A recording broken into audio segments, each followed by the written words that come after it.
उद्देश्य यही है कि प्रति एकड़ आय को कैसे बढ़ाया जाए। आप सभी लोग मेरे से बहुत बुजुर्ग भी है और बहुत पुराने समय से खेती करते भी आ रहे हैं, लेकिन ऐसा कोई मेरे पास जादू तो है नहीं जो मैं बताऊंगा और आय बढ़ जाएगी। हाँ, आप मुझसे बहुत अच्छे तरीके से खेती करते हैं, लेकिन क्या होता है ना, जो नई नई तकनीक आते हैं, नए नए इंसेक्टिसाइड आता है, वो हम अपनी खेती में कैसे यूज कर सकते हैं, उसी तरीके से आय बढ़ेगी। और जादू तो किसी के पास चढ़ी नहीं है। तो इसमें क्या होता है ना, कभी कभार क्या होता है, अपने को सही नॉलेज नहीं होती। और जैसे अभी है लट दवाई हम पीलेपन की ला के डाल दे रहे हैं, और नहीं तो ज़्यादातर यही तो होता है, दुकान पे जाते हैं तो क्या होता है 2-3 दवाई ले आते हैं। तो इससे क्या होता है, अगर सही समय पे और सही बीमारी की, सही कीट की अपने को दवाई मिल गई, तो उससे क्या होगा, हमको बार बार दवाई छाटने की जरूरत नहीं पड़ेगी, जो अपने रोग या कीट है वो कंट्रोल हो जाता है। तो उसी तरीके से प्रति एकड़ आय बढ़ेगी। तो इसमें क्या है, मैं थोड़ा सा उदाहरण के माध्यम से समझाना चाहूँगा आपको। जैसे क्या होता है ना, ज्ञान एक होता है ज्ञान और एक होती है समझ। तो ज्ञान तो एक छोटे से एरिया में काम करेगा। जैसे आप यहाँ मारवाड़ी बोलेंगे तो सब समझेंगे, लेकिन पंजाब में जाके बोलेंगे तो कोई नहीं समझेगा। और समझ पूरे बहुत बड़े एरिया में काम करती है। जैसे अभी आपको भूख लगी है, पंजाब में जाके आप पेट की तरफ हाथ करके और मुंह की तरफ बोलोगे तो उसको पता लग जाएगा इसको खाना है। और एक दूसरा उदाहरण और देता हूँ। जैसे आपके घर में रोज चोरी होती है, तो आप घर मजबूत करने का काम करोगे या रोज उस चोर के ध्यान रखोगे कि कब चोर आएगा? घर ही मजबूत करो। रखोगे, घर मजबूत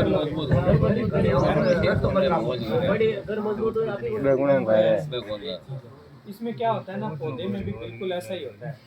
तो क्या होता है, अपने यहाँ मूंग लगता है, ग्वार लगता है और बाजरी लगती है। कपास का ये बेल्ट बिल्कुल भी नहीं है, कपास का नहीं है।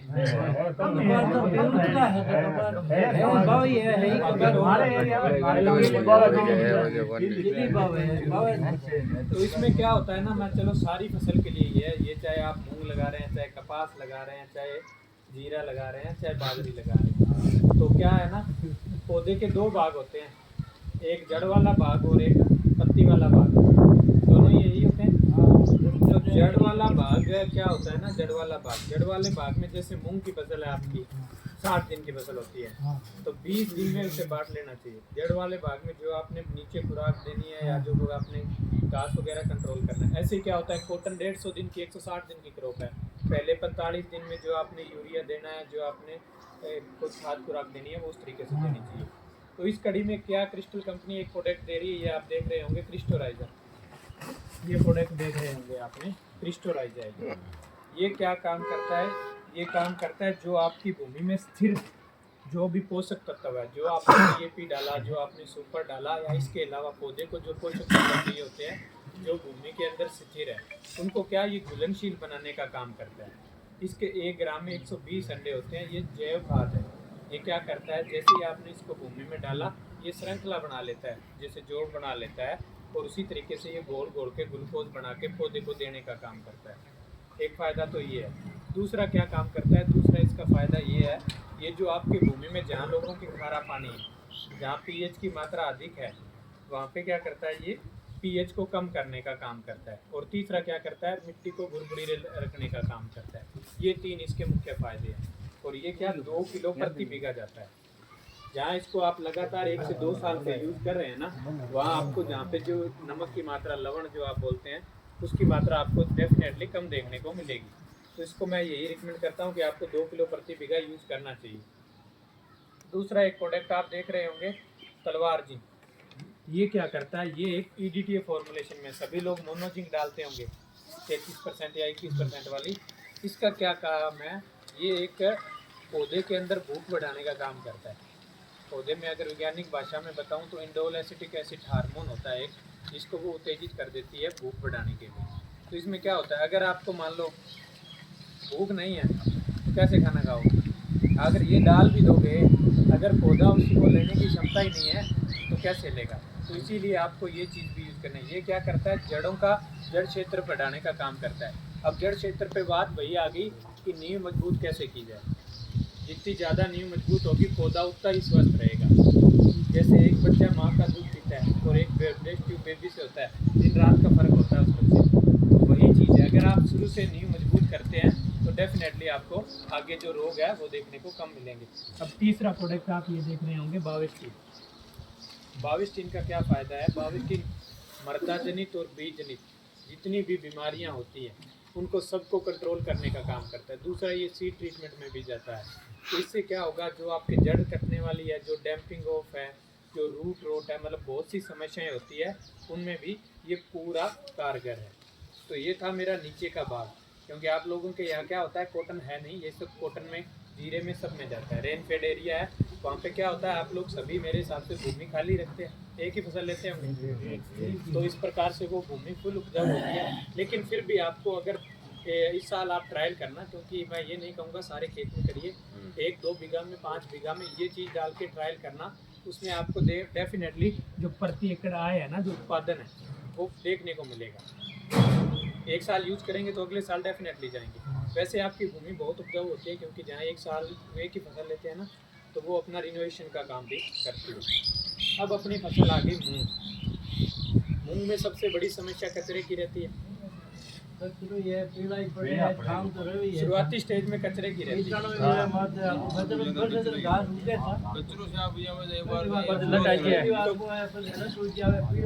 वो तो चलो वो तो आएगा, जैसे जवान बच्चा है, धीरे धीरे जब उसको बुढ़ापा आएगा तो उसके गोडे में दिखेंगे कुछ ना कुछ तो होगा।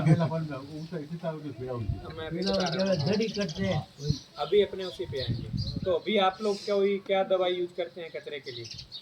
किसी को जगदीश जी तो देते ही हैं, नहीं जगदीश जी तो देते ही हैं, वो आपको हमेशा देंगे। कुछ आप लोगों को याद हो कि हम ये दवाई छाटते हैं भाई।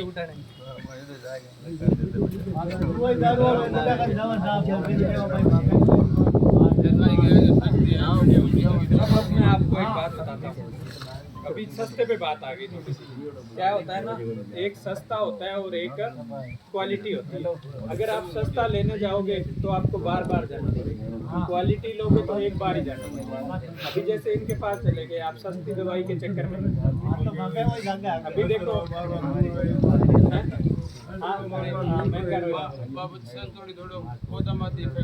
वो सभी चीजें होंगी, तो मैं बता रहा हूँ। अभी आप सस्ता लेने जाओगे, अभी आपने देखा होगा MDH के मसाले वाले,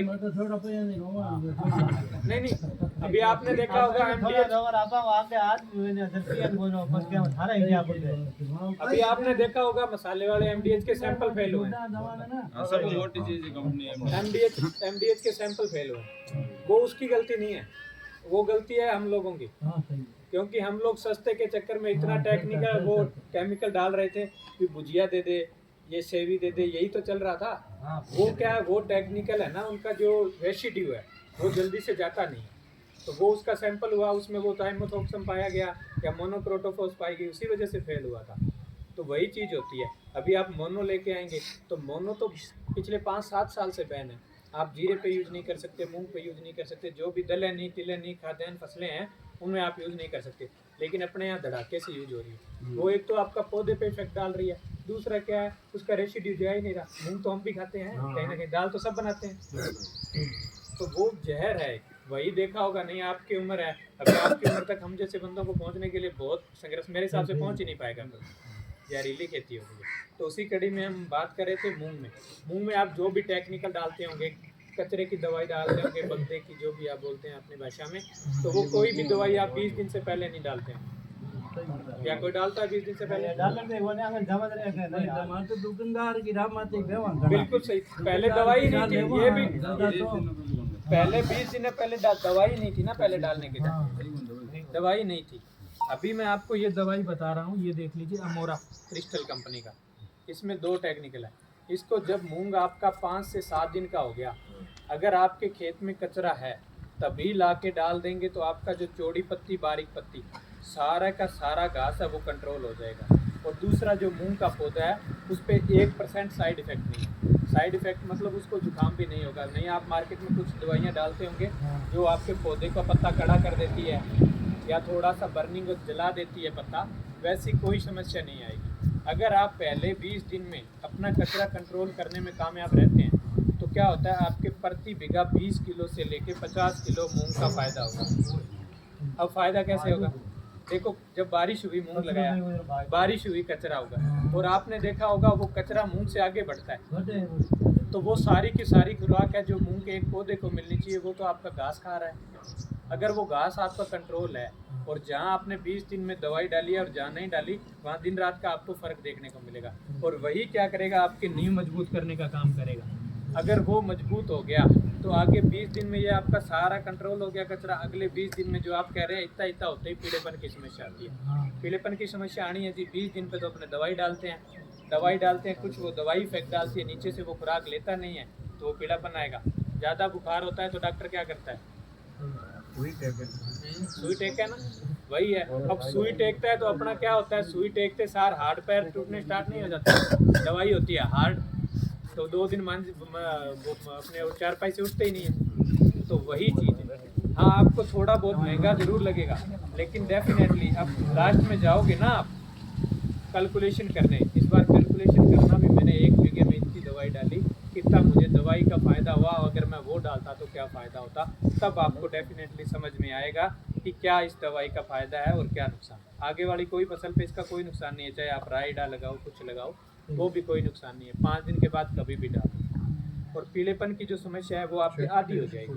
अब आधी कैसे हो जाएगी, जब पौधा मजबूत होगा तो उसके ऊपर बीमारी है वो कम अटैक करेगी। अगर उस समय अटैक होता है तो हमारा एक प्रोडक्ट आता है ब्लू कॉपर के नाम से, इसमें नहीं है, वो ब्लू कॉपर के नाम से आता है। उसको आप 500 लीटर पानी में 1 किलो डालोगे तो वो भी समस्या आपकी ख़त्म हो जाएगी। और ये कब डालना है, शुरुआती स्टेज में, ऐसा नहीं जब खेत पूरा पीला हो गया अब तो पीलियो रोग आई हो डाल के डालना, वैसा कुछ मत करना। शुरुआती स्टेज में डालना, आपके जहाँ है वहीं रुक जाएगा।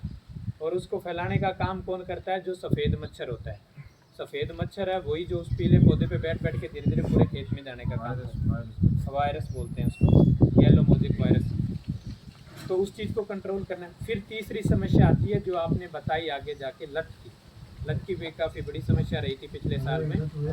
तो लट के लिए कंपनी एक प्रोडक्ट दे रही है प्रोक्लेम एक्स्ट्रा के नाम से।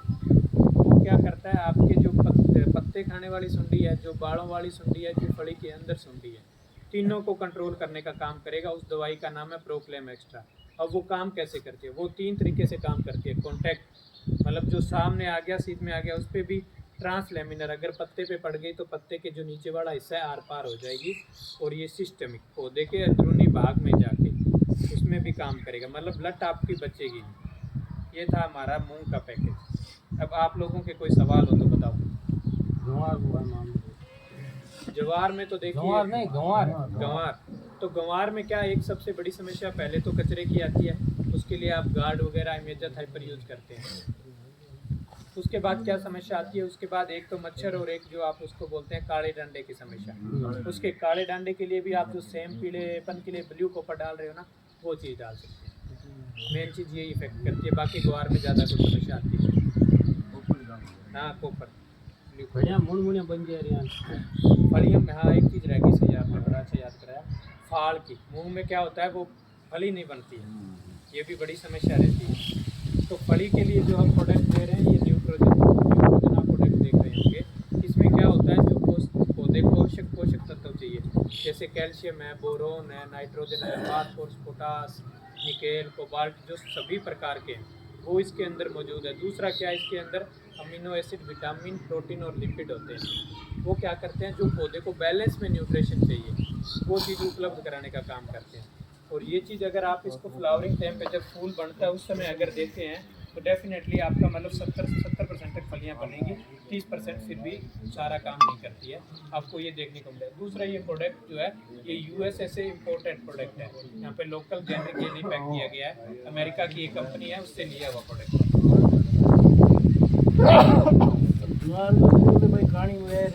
हाँ, जवार अगर कानी हो रही है उसके लिए आपको सुंडी की दवाई डालनी चाहिए। गाड़ी क्या बंदी गाय में है, गाड़ी वाली बंदी गाय में लट होती है ना, लाल जो लाल होती है कानी होती है ना, लाल होती है, उसके अंदर सुंडी होती है, गाड़ी में मांगे गया गाड़ी उसको बोलते हैं स्टैम्प बोरर। ना हुआ है उसके स्टैम्प बोरर होता है ना, वो जो फली से तना छेदक होती है ना, वो उसके अंदर जब कट कर देते हैं, देखा होगा एक में लाल निकलता है। गन्ने में बहुत ज़्यादा समस्या पाई जाती है ये। सब 20 दिन बता